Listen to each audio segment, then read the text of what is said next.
What's the story behind it? Again, the point of view. 100%. Because Kevin, when you invest in art, it's about either the story you want to tell your friends when they come over, like, right? It's like, and it may not be the artist's story. It might be your story about how you came to collect that piece. You know, you were on vacation and your kids and blah, blah, blah. Like, you know, you tell this whole thing, like that bicycle piece behind you. I'm sure that has a story.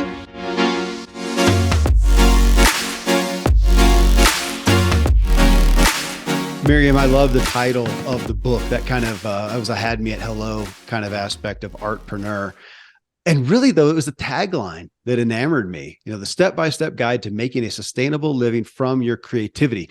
Because as we were talking a minute ago, that word creativity and even art, I have just been giving more focus to as we have a culture where I feel like whatever our content is these days, there's so much of it available. None of us can be the best at it that I feel like today's the only opportunity we have to stand out, to flourish, is to add something to the content. And I don't know what else it is besides our creativity. Thoughts? Yeah, well, there's so much talk now of ChatGPT and AI. Gosh, yeah. And here's the thing. If you are just relying on your information, you're not going to be able to compete with these robots because they can give information all day long. So what is it that makes you uniquely human, your quirks, your values, your creativity, your personality, your stories? You have to do that throughout everything you do because that's how you're going to stand out. Thank you. So that's what I was fishing for. Mic drop. Are we done now? We're done. Yeah, we can go get lunch now. That's what I'm fishing for, because as I look at the topic keeps coming up, no matter who I talk to, if they're, you know, own a restaurant or a coaching business or, you know, whatever it is that we all want to think it's me. So here I have a podcast. You just had a book come out and you're on my show. You're going to be on a lot of shows. You've been on a lot of shows. You have. So what's different? If I can't pull something out of you that's different or speak to you from my own frame of unique reference point or have a certain angle that I go in, then I'm just regurgitating the same content that everybody else is asking the same questions. And so it feels like, and especially with AI now. I mean, they're even talking about that with art these days. You know, so far, I'm not impressed with the art I've seen coming out of AI. Maybe that'll change. But everyone was doing it on Instagram. There were all these, I call them the purple selfies. Okay. Because they were all like, everybody had shades of magenta and they all look like superheroes. Yeah. So there's like this sameness about it. So there becomes the sameness with art generated by AI. There's a sameness where text is generated by AI. And then this has been around for a while. I just didn't know it. There's music generated by AI. I think they play that at my gym. It has very weird lyrics. Like you can kind of hear lyrics from popular songs that don't quite make sense. Like I thought I heard part of a Prince song, but you know, I'm in love with the secondhand store. It's like, no, that's not quite right. You know, it's like, so it doesn't make sense. But here's the thing. Now, this is true whether you're an artist or you're a thought leader or you're an author, whatever becomes popular, it's always about having a brand new point of view, something that contrasts to what it came before. Now, AI can't do that because AI is just taking what was from 3 years ago. First of all, the ChatGPT, it's based on 3-year-old data. And then it churns out something that it's an amalgam of like all that sameness. You look at anything, art, music, weight loss coaches, even, it's always about who has the new point of view. Like it's not going to be keto forever. Like now it's carb cycling. So whoever can come up with that new thing, that new spin, that bright and shiny thing, that's what's going to win.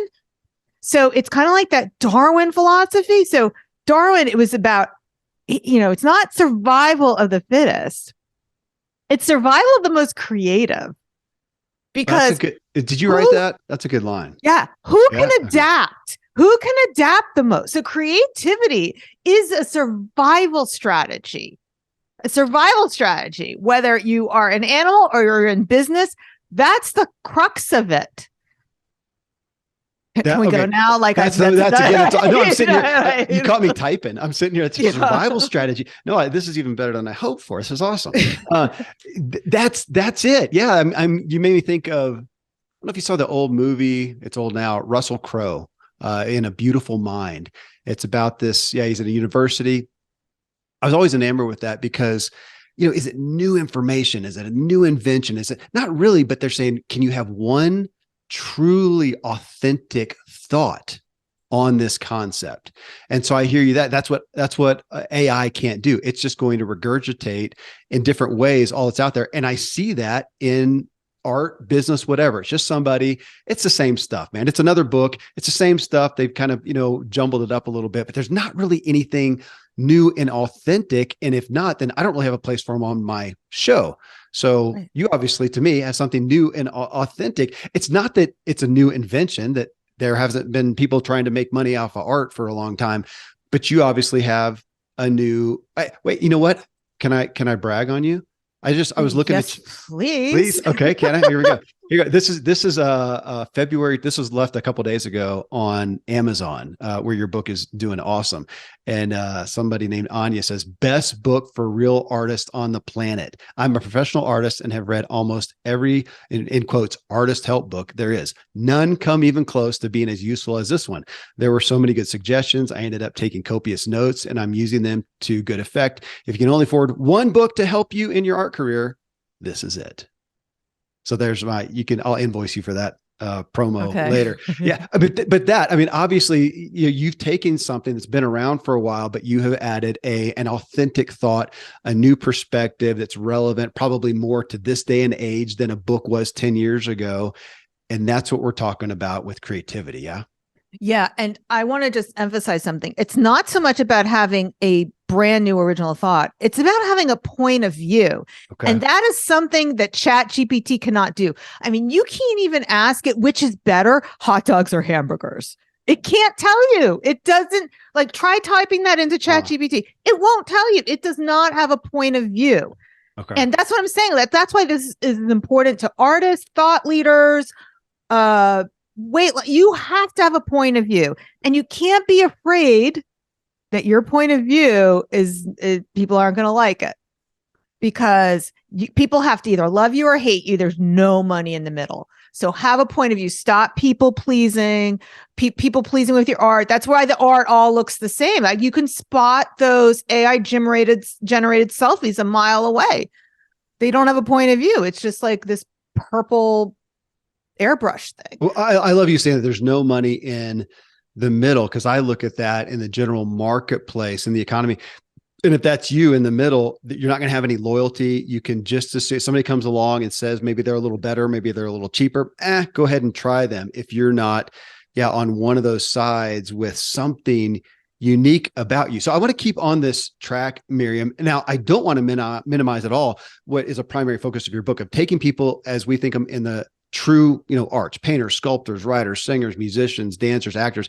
And I do want to talk about that and give that focus, because I there's some unique things about that I like. But yeah, to what you said over here, that if we all, I don't care if you're an accountant, a plumber, an executive doing whatever, a fitness instructor, whatever, if we think that our content, even our art, is it, I think you're going to get left behind. And again, I'm saying that as an artist on a microphone here, that if I am just regurgitating the same questions to you, there's just no reason to listen to you. I've got to do it with, I like that, a point of view. What is it? And if people don't know my point of view, they're probably going to stop listening if I'm not willing to share that. That's right. So, if you watch any of those reality shows, like my favorite one is Project Runway. So they're always saying, I don't know what his point of view is. They use that to describe it. But that's the thing. When you look at anyone who's successful, whether it's politics, music, art, any of those things, they have a very distinct point of view, because art is never neutral. Okay.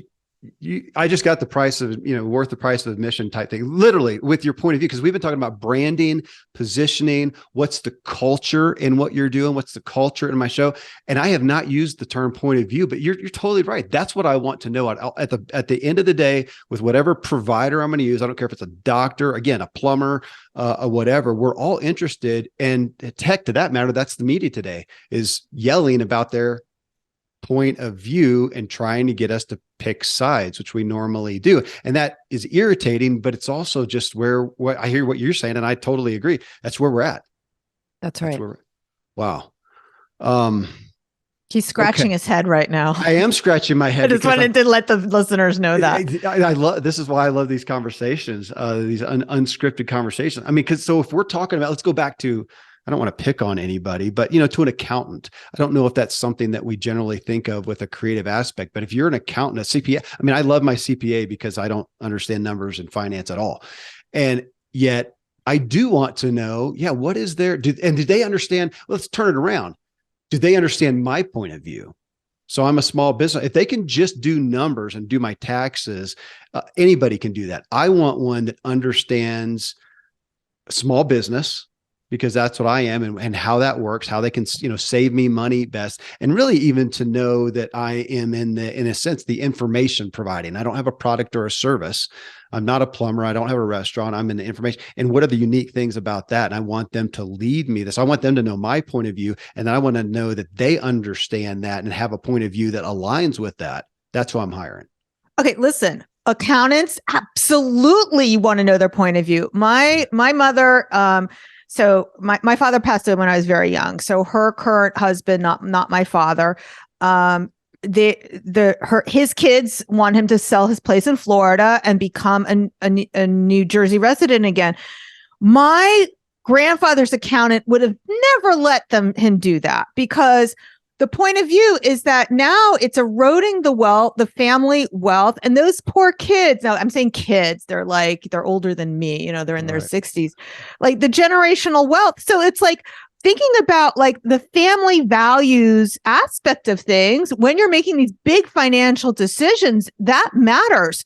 Or is your accountant worried about the short-term gain of what you're doing or the long-term benefit of your family? So that absolutely, for an accountant, I would want to know what the point of view is. So it's like, I don't know that there is a profession that I'd want to hire where it didn't matter.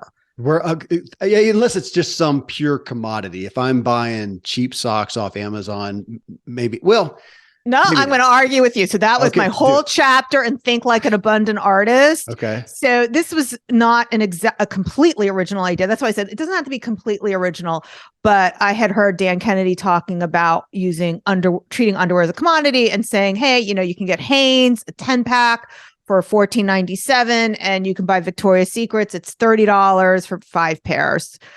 But I was like, okay, this guy didn't take it far enough, because I'm a woman and I know what drives me to spend money on underwear. Okay. And underwear can go all the way up to $400. Now, this is just something that covers your behind. Yeah. So if price was if it was truly a commodity, then all we would care about is price. But what's the difference between an underwear that costs $1.49, $6, $30, $200, $400? It's the point of view.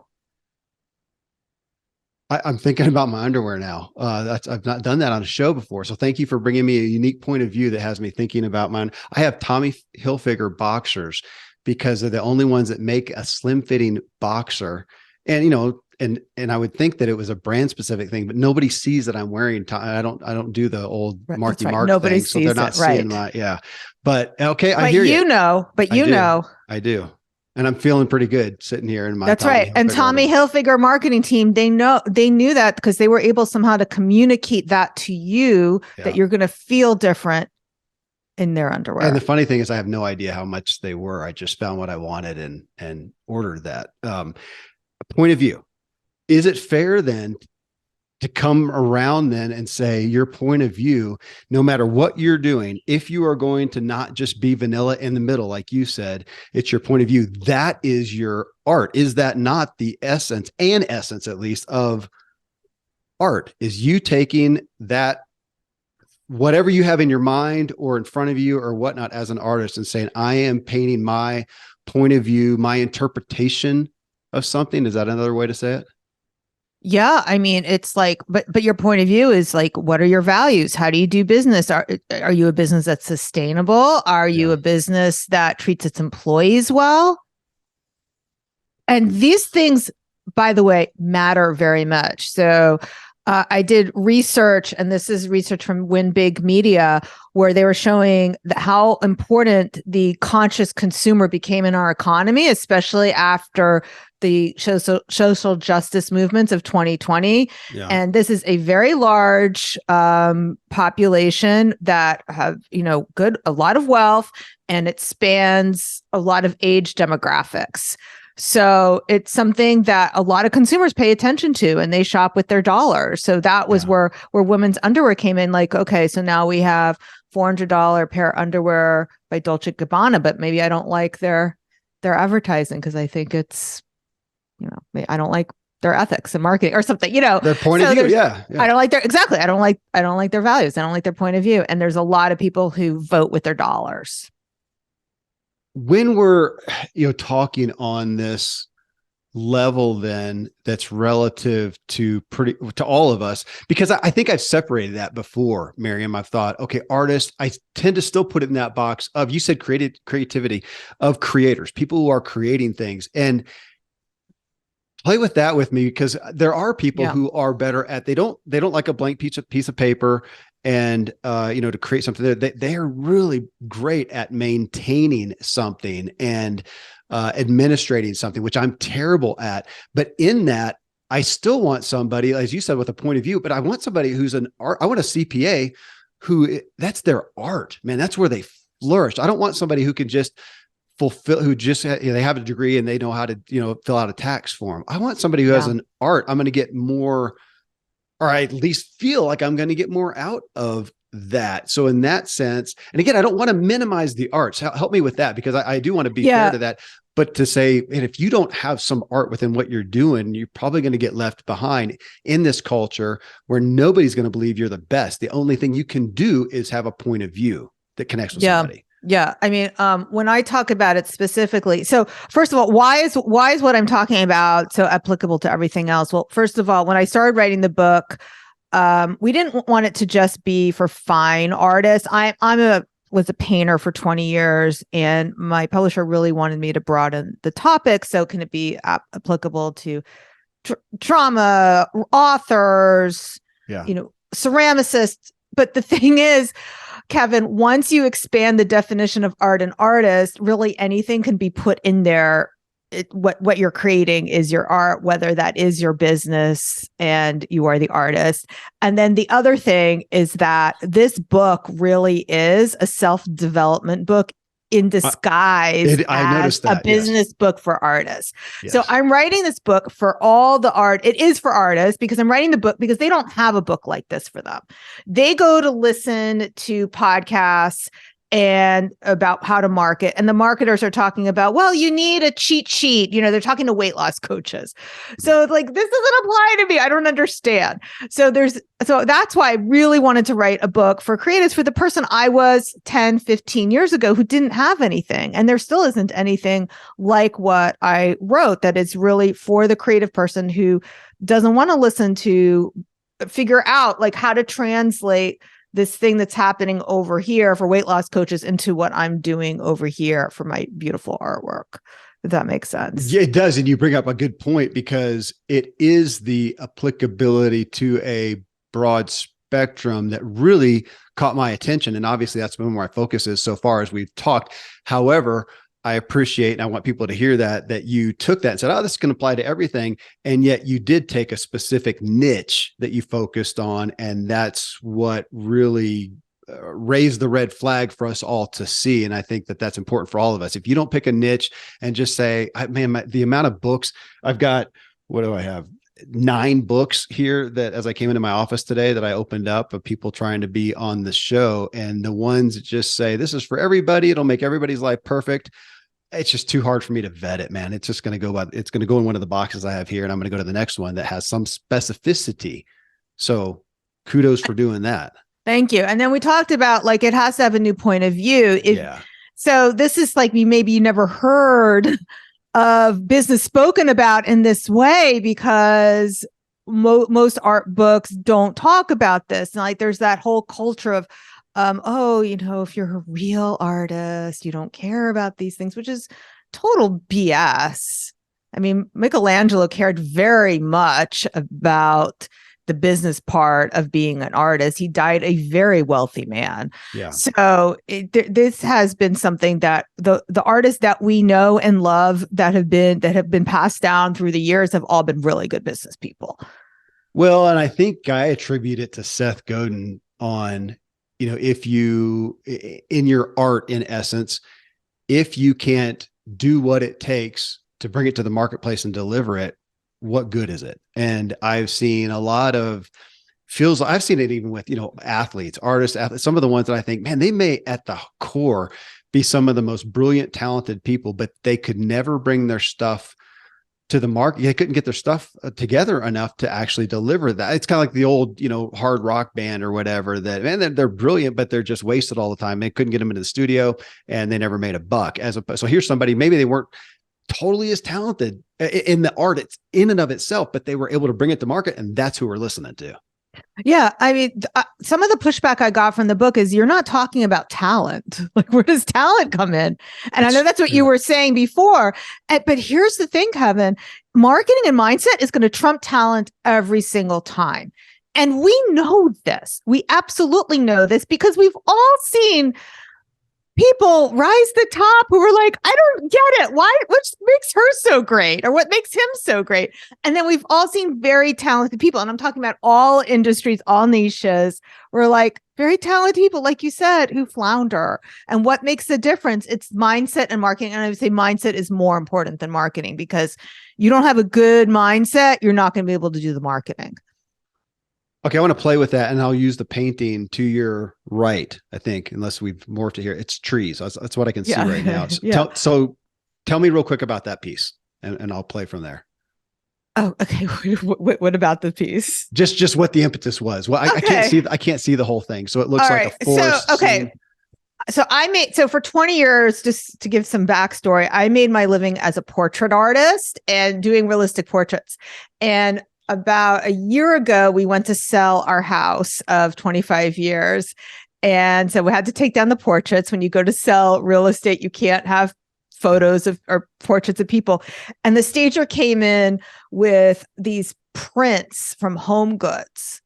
I was like, oh God, no, get those out of here. So take down your authentic art and put up the AI junk. So the stuff that you're seeing here, it came out from my motivation to completely break away from my own style came from actually two places. One is I did not want, talk about lack of point of view, something that's like reproduced over and over again at Home Goods. So, we can put art up in my house that doesn't have my kids on it, but it's not going to be that. And the other thing is part of during the pandemic, as I had a lot of trouble actually creating my realistic portraits. I didn't want to deal with reality during 2020, 2021, and painting these abstracts and the chaos that I was feeling inside of me really set me free. And the time that we're in now is not that much different actually from the time that the abstract expressionists were creating their abstract art right after World War II, the first atomic bomb, the Holocaust, all these horrible things that happened during that time. That was a response to it. So art is always going to be a response to what's happening now and your point of view. That right there, hearing the story. So if I'm looking at 3 comparable pictures with trees and I want to put some nature footage in my home, to take one of those, and I think we still tend to default to that. Oh, we're going to pick the best one, the most, like you said, talent. Who has the most talent? Well, how can you discern that? You can't. It's one, you got a style, but let's say they're even in the same style. Ultimately, to a degree, I don't want to degrade the art, but to art, to the underwear, to whatever, it's what's the story behind it? Again, the point of view. 100%. Because Kevin, when you invest in art, it's about either the story you want to tell your friends when they come over, like, right? It's like, and it may not be the artist's story. It might be your story about how you came to collect that piece. You know, you were on vacation and your kids and blah, blah, blah. Like, you know, you tell this whole thing, like that bicycle piece behind you. I'm sure that has a story. You want to know it? Yeah. So I was a pro cyclist, and this last Christmas, my parents sent it to me as a gift. And it's because though it's this picture of the bike, and then it says bicycle. And then the next line is childhood memories. And as I was a pro cyclist, I left it, just kind of abandoned it for a decade. And now today, I probably have more joy. Probably have childlike joy riding my bike, going mountain biking. And I've kind of reverted back to that. And I love it. So that was a great piece that mattered to me. And so I replaced another picture with that. So it's a backdrop because it's a part of my story. So my book that's coming out in May, you know, it starts off former pro athlete, whatever. And we brought that back in as it's a part of my story. So yes, it does. Yeah. There we go. Well, the story, that's what I'm thinking. So if I'm going to put something in my home, even in my office, whatever, to look at art. So I live out here in the Colorado Rockies, and every little mountain town, it's really art focused. And there's a lot of galleries that you can go in, and I'm looking, and it's, you know, so much incredible art, a lot of nature stuff. And at the end of the day, yeah, I mean, that looks good. That looks good. I want to know this, just what you said. If somebody comes in and says, oh man, tell me about that piece. Where did I buy it? And what was the story behind it? That's what I'm going to tell. And if I don't know it, I don't know, man, it's just some piece I picked up. Well, who wants to do that? Especially you probably you wouldn't have bought it probably. Yeah. So I went into a gallery in Provincetown and it was a tree paintings. I loved the art until he started talking. So it was like, not that he said anything bad, but I said, what's the story behind this piece? And he started telling me how he puts the paint in this caulking, like he was giving me process. Now I'm an artist. You would think I, of all people, would be interested in the process. No, it was like finding out how sausages are made or the magic trick is done. I don't want to know that. I just really want to know, why did you paint this? Where was this? What were you feeling when you created this? How does painting make you feel? Like, those are the types of things I want to hear. I don't care how the paint got on the canvas. Yeah.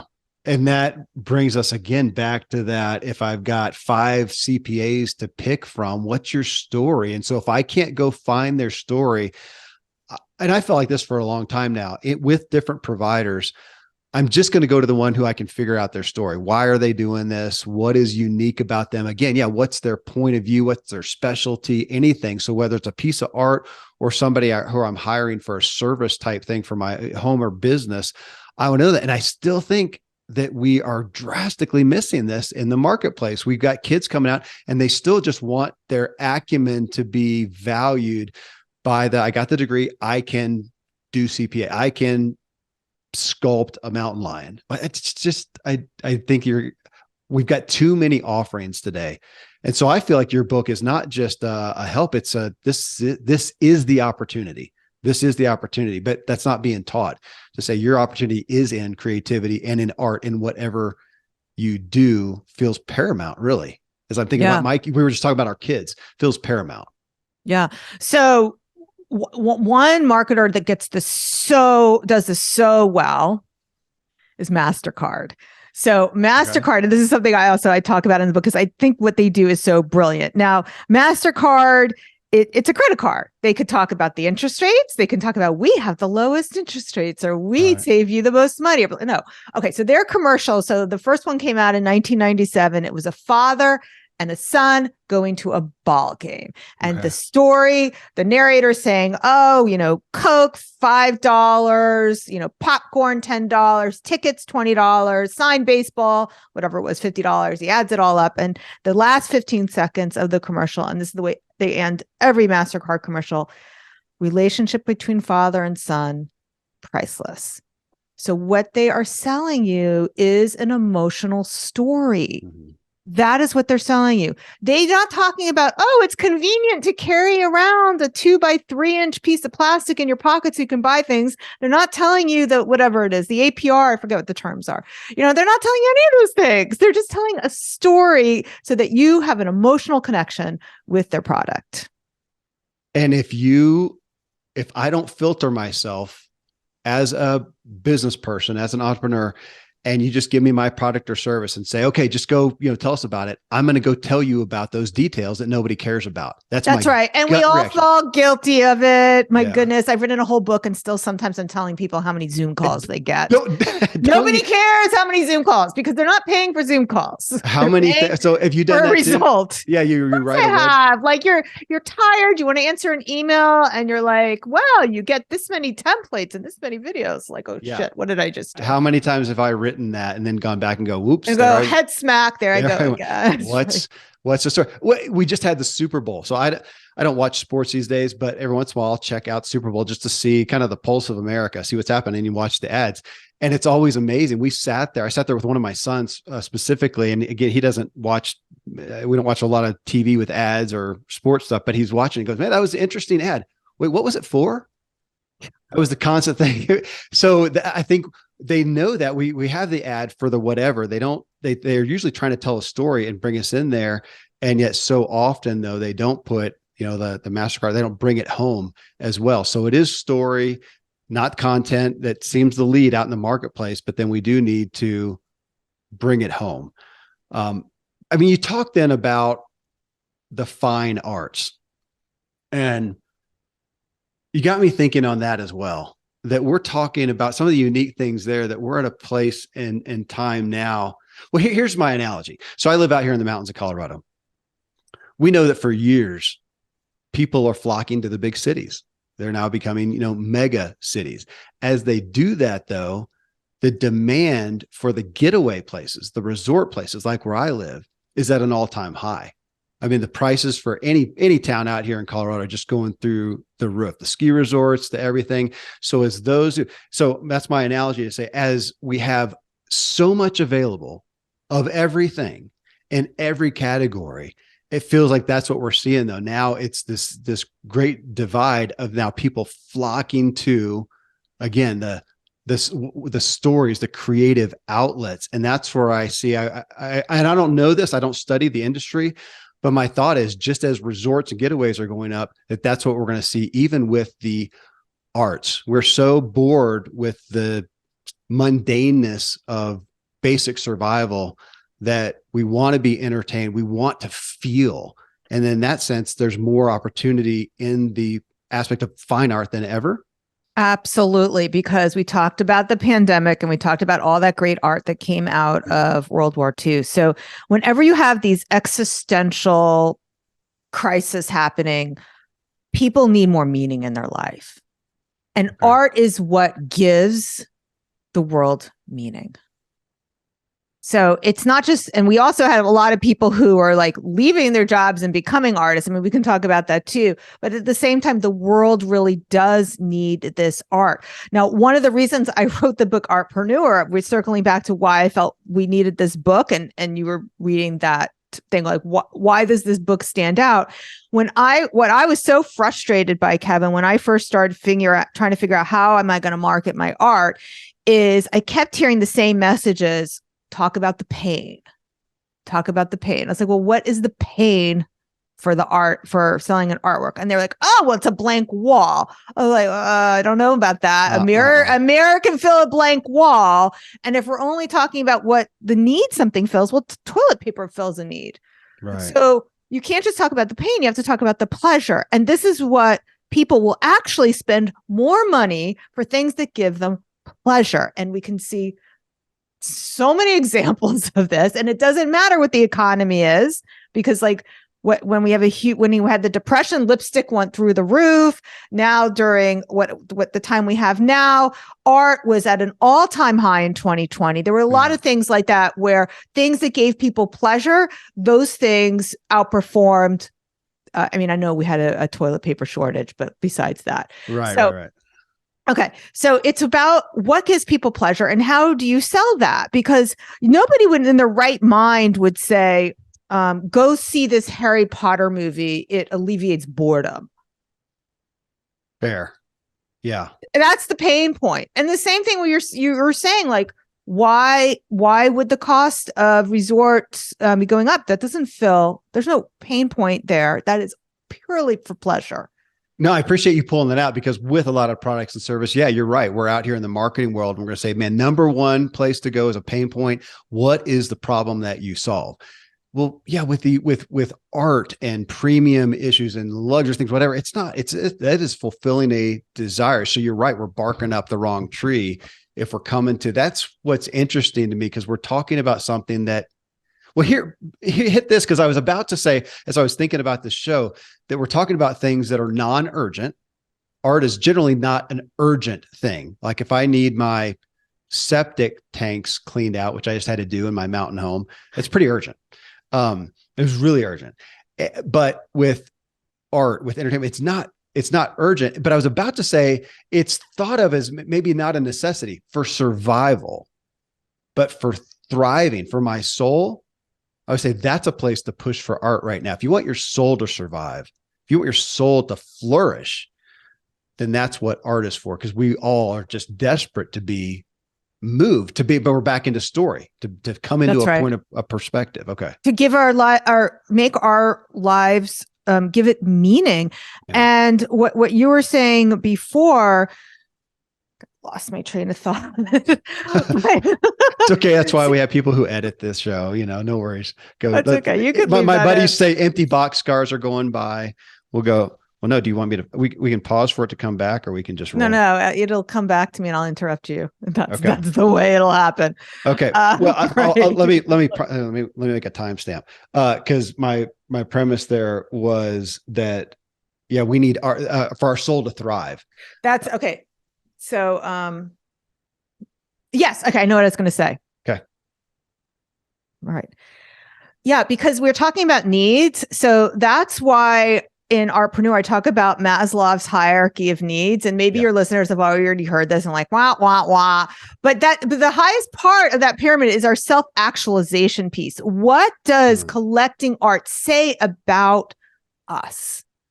What does it mean to be the kind of person who values art? What does it mean to be the kind of person that likes this music versus that music? This is your point of view. We talked about point of view from the very beginning.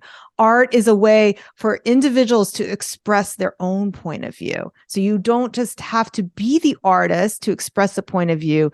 You can be the consumer of an art to express your point of view. And that's why expressing your point of view matters as the creator, because it matters to the person consuming it, because it says something about them. Can we bring that home? So everybody listen to think about, if you don't think you're an art collector, what do you collect? What are the brands that you like? That's right. Because my first thought was, I've known this guy for a long time, but he owns a company called 𝐬𝐸 Shoes. It's now 𝐬𝐸, 𝐬𝐸 Shoes. So they're minimalist shoes. It's been out a long time, but he keeps expanding the product line. I love it. They're zero drop. They're pretty minimalist. And now he's got new styles. And I found myself collecting shoes. I'm now like, who was that? Imelda Marcos. And I finally like, dude, quit buying. I can't wear that many shoes, but I love what they stand for. I love, here's what my brother said, Miriam. He said, what does it imply about you? Exactly. So I wear these shoes. I got a You want to know what matters to you? Look at what you're spending your money on.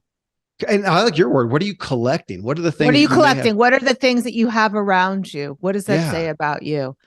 What are you wearing? What's the car you drive? How are you decorating things? What do you associate? Like your computer, are you an Apple person? I mean, they got me. I totally bought into the brand, and everything I have is Apple. And at this point, I'll never do anything else because I don't have the patience to figure something else out. But it's still, though, it implies, I mean, I remember the ads back then, and it was about being different. You remember those? It was like Apple people are different or something like that. And I thought, well, I want to be different. I mean, they got me. I know this game, and yet, so that collecting. So even if you're not, and I look at my shoe guy and think, man, he's an artist. He's an artist, in the story, and the videos that he sends out every week to his database are about stories and I want to associate with that. And that feels to me like a great opportunity, though, Miriam, some people are going to hear that and that's going to be a burden to them to hear. They go, okay, you know what? I just make a good shoe. Can that just not be enough? And okay. Well, look at Nike. I mean, when you're buying Nike with their slogan, "Just do it." What does that mean if you're someone who likes Nike or somebody who likes to take action? It says the brands you buy say something about you, whether you want them to or not. And when and that leaves the void, though. If you do somehow achieve that it doesn't say anything about it, then I'm not going to buy it. Well, I have no reason to buy it. Yeah. Okay. So, and this brings up a very important point because there are people who don't want to express their point of view online because they're afraid of alienating people. Thank you. Well, that means that you basically are not transparent. That's your point of view, is that you don't value transparency. So that says something about you as well. So by you not expressing a point of view, and not only that, people will make assumptions anyway. So you didn't post a black square today. What does that say about you? So, people are going to assume things about what your point of view is. So you might as well, they're going to make a guess of what you think. You might as well, if they're not going to like you, you might as well have them not like you for the right reasons.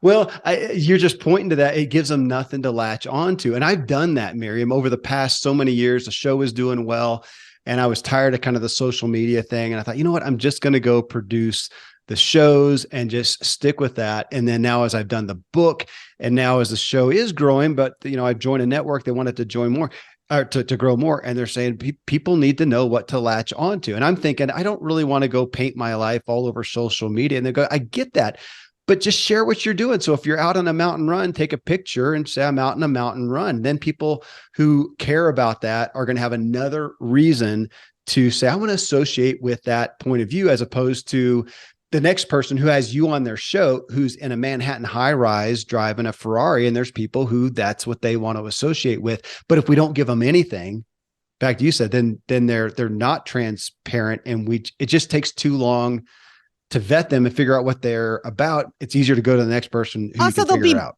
Bored. They'll be bored of you. Like I have this woman right now who just discovered me. God bless her.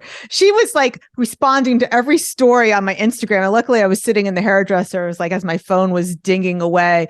But this is what your super fans are going to do. They're going to look at all this stuff, and they're going to, and she was finding, she's probably a very different person than me. She's 72. She has grandchildren.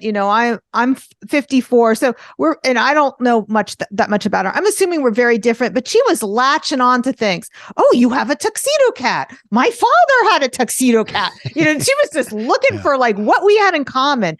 And it's like, you'll see that with people who have these raving fans. It's like, oh, that, like Elizabeth Gilbert, people would say to her, your story is my story. And she'd be like, no, it's nothing like your story. But they will find those little threads. And if they love you, they will grasp onto those threads. Okay. Well, so you bring me to that point of, ultimately what we're talking about with this point of view, then the culmination of that is connecting. Yes, that's right. I connected with a shoe brand. I mean, I think the guy might remember me, but he doesn't know, it's been a long time. I buy his shoes, but I've connected with him. I know him, or I know about him. I know those connection points, the connecting point. And that feels more authentic. We're in this age of authenticity that we're saying, give people, I hear that's what you're saying. Give people an opportunity to connect. If you don't, then they won't.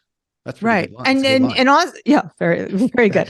And also it's like, then you're not any different than the robots. You're just spewing your information if you don't have a point of view. So like I'm a Harry Potter head. I talk about Harry Potter a lot. If you read my book, you'll see a couple of Harry Potter references in there. Not all my fans like Harry Potter, or maybe they haven't even watched the movie, but I've given permission for them to be their super fandom thing, whatever they love to do. Right. Not everybody who follows you maybe is into mountain biking, but maybe they hike in the woods. So it's like you've given people permission. Also, when you are your own authentic self, you give everyone else permission to be their own authentic self. That's what makes people feel comfortable. It's so interesting because we just did a trailer for my show. We just crafted a trailer that they're promoting on other networks, around with similar audiences. And that's what they were doing. What do we pull out? And so it was things like former pro athlete, trying to remember what the details were, former pro athlete, author, podcast or whatever, father of 9. That's unique. And then I think it was broadcasting from the high Rocky Mountains. I mean, because that it comes out of my verbiage a lot. We're doing a show and I go, "Guys, we're having a blizzard up here at 9,000 feet." And it is. So I shouldn't, if I don't give a connection point, and I shouldn't come off as, we've seen this a lot of times where we try to come off as something that we're actually not as well and associate. And in this day and age, I don't think you can. It's going to come out. If you're communicating, who you are is going to come out. So I hear you saying you might as well. Makes me think of the caricatures. Like if you've ever been at a state fair and they do the little caricatures and they're looking for what about you can they exaggerate a little bit that makes it really you. Is that a relevant aspect of art? Is taking your point of view, how can we exaggerate that so people have a connection point? Absolutely. So one of the things I talk about in the chapter Embrace Your Inner Weirdo is Britney Spears. So when she first came on the music scene, what she did was new. I mean, that whole Valley talk and the singing, now so many people have copied her that, like, looking back, it doesn't seem new anymore. But when she first came out, her vocal coach could have trained the way she was singing, all those tics. They could have trained that out of her. Instead, they dialed it up to an 11. They exaggerated it. It makes me go ahead. No, well, that was like, I'm pausing for dramatic effect. I love that. It makes me think of one of our favorite Christmas movies is called Family Stone. And it's a family centered show, but with their dysfunction and whatnot. And there's a line in it. The one guy saying, I think it's the actor Luke Wilson, and he's talking to who's the Sex and the City famous actress, the main one? Sarah Jessica Parker. Yes, he's talking to her. So she's the other character, and he says, "You've got a freak flag. You just don't fly it." And that always stuck with our family. That's vernacular in our family of I'm seeing your freak flag, or your dysfunction's showing, your spectrum's showing. That's what my family say. Yeah, your spectrum's showing. But we say that too in my family. You're a little spectrumy today. Yeah, that's a new one for us. I like it. Hey, your spectrum's showing. But you just don't fly. And that's what we're saying. Let it fly a little bit. And again, granted, this is not going to be the most comfortable. Some people are going to hear this and go, yes, permission. And others are going to feel that's how do you appeal to that type of person? I mean, I am an introvert. I'm not looking to be on stage, which I think a lot of people on stage are introverts, but it's just where the medium is, where the platform is. But I'm not really looking to do that. It wouldn't be my choice to go post my life on social media. And I don't really want to do that, but it's different than saying, give people, how can you connect? How can they connect with you? And whether that's, it is somebody your freak flag, or like you said, kind of those things of how do you dial it up is what you said. Yeah. So I'm using the reference from Spinal Tap where there's like, it goes up to 11. And he's like, well, why didn't you just make 10 louder? He goes, no, but this goes to an 11. I love it. So I said, you turn the volume up on what you're doing to an 11. You want to make sure people can hear you. Yeah. Now, this is particularly hard for women and people who have been socialized, different marginalized identities have been socialized to play it small because it just isn't safe. We've been told women shouldn't take up space. We shouldn't raise our voices. We're too loud. And proof of this is everywhere. That's why women are told to be thin, because we take up less room. And if you look at Disney, so you have 9 kids, did they watch Disney? Yep. Okay. And these female characters were getting smaller, by the way. Moana, she was like, you could see through her. And the male hero was like the Incredible Hulk. The Rock. Yeah. The Rock played the male hero. So it was like, okay, this is like a very different message that we're giving women than we're giving men. So I know for my fellow introverts out there, I'm an introvert too. That's why, Kevin, you and I are podcasters. We get to be famous without leaving our house. Let's admit it. Yeah, I'm really comfortable. That's and me, right. But put people out in the audience, I'm not so good. Yeah. I mean, we know they're there, but we know you're there. Yeah. Thanks for being. Well, so hey, may speak to that, Miriam. Speak to that of the, how do you want to say, the demographics that have been trained to be quieter. I can't speak to that. I'm a 6 foot tall white American male. There's no more privilege on planet Earth than me. So speak to that aspect.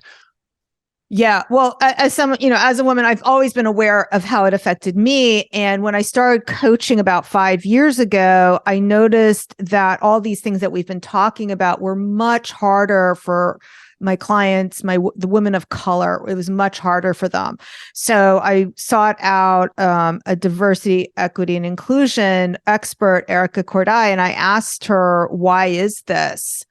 And what I'm noticing actually true? Am I having a distortion here, or is this? And she said, well, what happens is not only do you have to overcome the starving mindset, but you have to overcome poverty mindset. So there's a group of people who are being told that they aren't worth enough, that they have lower salaries. So like there's actually some circumstantial evidence around what they're thinking and feeling. So there is that to overcome as well. So that's why a lot of it, just to circle back, all comes back down to mindset and really working on that piece of your own worthiness, giving yourself permission to take up space, no matter what you look like, who you are, or where you're from. Speak then to the art itself, because you got me thinking about that. So if I am, especially, so we've kind of crossed it. There's art everywhere, but let's speak to the fine arts. Yeah, it absolutely shows up in people's artwork too. Okay. So we talked about people pleasing with your artwork. When people have a problem with showing up and taking up space, it shows up in their art. And what happens is they make this little artwork, this little thing with this little price tag. And so one of the best ways that I push those artists out of their comfort zone is like, no, you got to start painting bigger with a bigger price tag, and you got to take up room now. So it's also like it shows up in the way that they create. So that's why art is such a great self-development tool, because the way you do one thing is the way you do everything. Yeah. So like helping them with their own art, not people please, take up space, do these things, play a bigger game, not just make this little crafty thing over here, this little thing. So it is kind of the exercise in the quote, finding your voice, or the music within, as the old quote goes. That's what we're talking about, unearthing in any way. But I do want to come back, even to, or to the aspects of the fine arts. I mean, this is a self-expression, and that you can do, coming back to you talking about us being introverts, that you can do. I don't think that is unique to introvert, extrovert. Your medium may be, your platform may be, which actually is that. So here I am speaking, and tens and tens of thousands of people are going to hear this. Now, if you put them out in an audience and point, that's not where I'm best. It's not where I am most comfortable. So I have taken an art form and found a medium that fits me. So when you're talking about that, say, what's your art? And you can paint in a secluded, cabin or wherever it is, and you can do that. And then, you still have to bring it to market and do your thing there. But that's different than if you want to be a dancer on stage or a singer on stage on American Idol in front of all those people. Oh, yeah. I mean, there are a lot of artists that I work with are introverts, because in some ways you are going to be a better artist if you're somebody who pulls your energy out of being alone with your artwork. So there is that. And you're talking about one of the mindset hurdles that are specific to artists, specific to introverts, that I do work with them about, and I talk about in the book, is that when you are selling, you don't have to have an extroverted personality. Most of the time, especially with high ticket artwork, you're just talking to one person at a time. And the best sellers are the best listeners, not the best talkers. So it's really about me asking you, Kevin, what is your point of view? Like going back to the accountant, if I was an accountant, if I wanted to sell my services, the most important thing I could do is not talk about my values, is to ask you about your values. Yeah. Yeah. Your point of view, turn it around. That's right. Okay, on the business aspect of that, this is interesting. This has been a journey for me. You said you're 54. I'm 52. So for my entire life, I've been pursuing. I didn't know it, but I've been pursuing my art. I love an idea, a concept, something that I care about, a blank piece of paper, create a framework. Oh, that's what I love to do. And yet to do that and have the freedom and the autonomy that I want, I've been self-employed. That, well, I was gonna say by proxy. By the proxy I understood then meant, okay, I'm now an entrepreneur and a business person as well. I've been doing that my whole life. And it finally was, thank God, my wife who said, honey, you're not really a good businessman. And I said, you're totally right. We could see that. I don't do that and I'm at a place right now of partnering with people to do the business side of that. Now, granted that not everybody has that opportunity day one, and it takes either some resources to hire that or some sharing of ownership or whatnot. But I am trying to put myself more in the area of art that I do well. And before you, honestly, I was thinking more of, okay, I want to stay here and do my art and let other people run the business. And now you've got me thinking, I wrote this the other day, that wait, no, I want to sit here and do my art and then hand off the things that I don't do well to people who that's their art. Is that fair? Yeah. Yes, it is. And the thing is, you are still an artist by being the visionary of what these other people do. So I don't edit my own podcast. I don't even, I don't edit my own videos anymore. I try to only do the things that can only be done by me. And your art will show up by how you run your team, not just like the way you run the team, whether they get time off. I mean, yes, that's absolutely part of it. But like, I give a lot of art direction. It's still my ideas of how things are going to be executed. I also give them the freedom to be creative because I know creativity will flourish more when it's a collaboration. I mean, that was why I went the traditional publishing route. I knew my book would be better because of it. If you want, I don't know if you want to go there. No, we can't. Well, I do. I have a tangent on that because you mentioned this a minute ago. So we go to farm. I have kids who have booths. They do stuff at farmers markets around the area. And so you go there and a lot of times you'll see somebody with an art or, painting. They do especially outdoor stuff around here. And they're doing that and they're having to talk to people and sell them one by one right there. I see that in some of the towns as well, where they open up a studio, they have their stuff there. You walk in, you're literally talking to the artist. I'm be more on the other side of, and this is what you kind of mentioned a minute ago, of working with a gallery that's doing that. I only have to sell myself to one person, whoever that gallery owner or whatever is, sell myself to them. They can then deal with the thousands of people. Yes, but okay. Did you traditionally publish your book? Yeah, I did like you too, because I didn't want to self-publish. All right. So you do know like how the publisher, they see you as a partner in the marketing, and the same thing is true with galleries. They want to take on artists who are going to be partners with the marketing.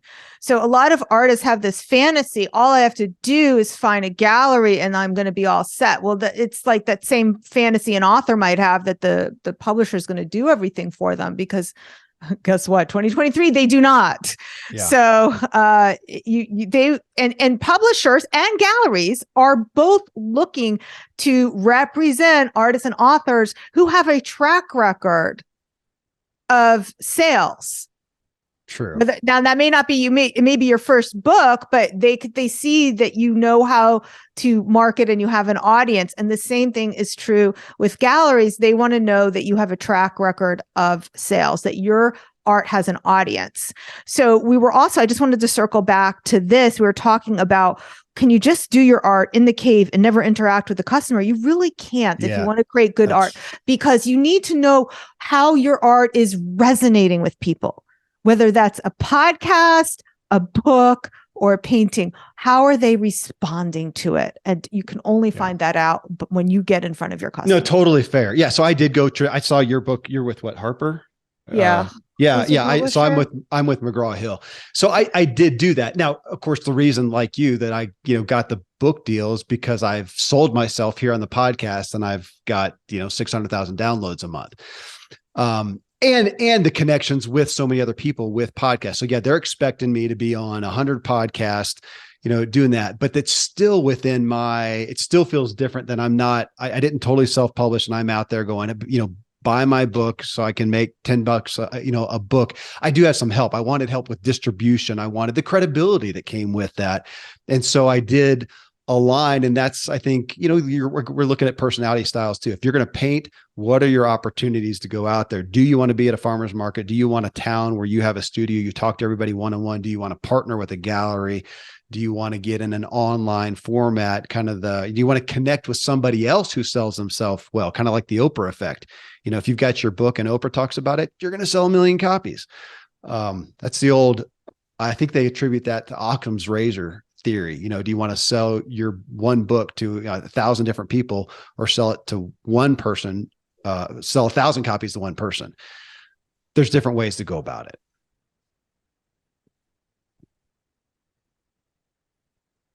What happened? Hold on. I just got a hiccup. Shoot. Hold on. Let me give a timestamp. Everything froze for a second. Hold on. 59:30. Okay. Hold on. I got it.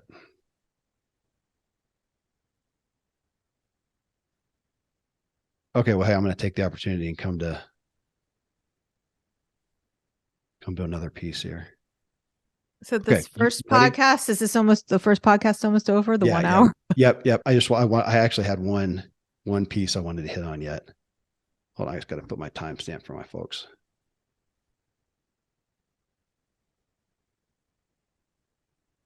Okay, here we go. Okay.